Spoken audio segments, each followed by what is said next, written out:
Баршаларыңызға да ассалаумағалейкум. Ғибаратта да жақсы әңгімелерді тыңдай отырып, арнамды қолдап, тіркеле кетіңіздер. Сіздерге көп-көп рахмет. Құл күйеуін қол басшы еткен қалыңдық, ой салар оқиға. Осыдан бірнеше ғасыр бұрын таулы жерлердегі ауылда қарапайым, шыншыл және қайсар бір жігіт өмір сүрген екен. Бірақ көз тартпайтын ұсқынсыз, оған қоса ақсақ па, әлде бір жері кем бе, әйтеуір өмірге икемсіз, іске қырсыз екен. Көршілес тұратын адамдар да оны аса менсіне қоймайды. Бір күні үй іші оған қалыңдық тауып үйлендіреді. Бірнеше уақыт өткеннен соң, әлгі жігіт сол ауылдың жиналыстарына қатыса бастайды. Кішіпейілдігі сонша, бар жоғын елге білдірмейтін көрінеді. Жиынға келгенде шет жақтағы тасқа отырып тыңдайды екен. Бірер уақыт өткеннен соң, жиналыстағы адамдар ол келген кезде артынан әйелі де ілесіп келетінін байқайды. Сөйтсе әйелі суық таста отырмасын деп жастықшаны күйеуінің астына төсеп үйге қайтады екен. Күн сайын бұл әйел осылай жасап жүреді.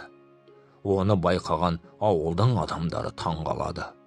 Бұл істі тіпті беделді адамдардың әйелдері жасамайтын еді.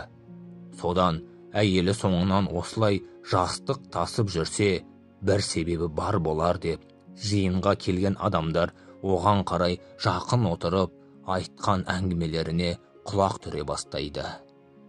Бірнеше көршілері, кейін ауыл тұрғандары, кейін қалған адамдар да оны құрметтей бастайды. Оған деген құрметі аса түсіп, ауылдың басшысы, одан кейін әскер қолбасшысы етіп, тағайындалып, үлкен құрмет пен атаққа лайық болады.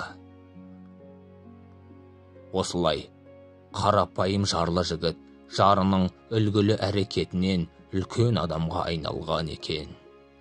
Қараңыздаршы, қандай ғибаратты оқиға.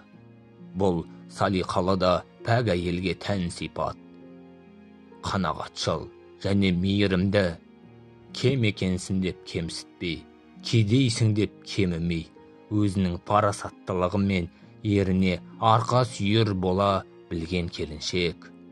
Күйеуін хан қылып, өзі ханның ханшайымы деген атқа лайық болды. Міне, осындай қасиетті бойына дарытқан отбасының ері бақытты, ұрпағы ата-анаға адал, иманды болары анық. Баршаларыңызға да Алланың нұры жаусын.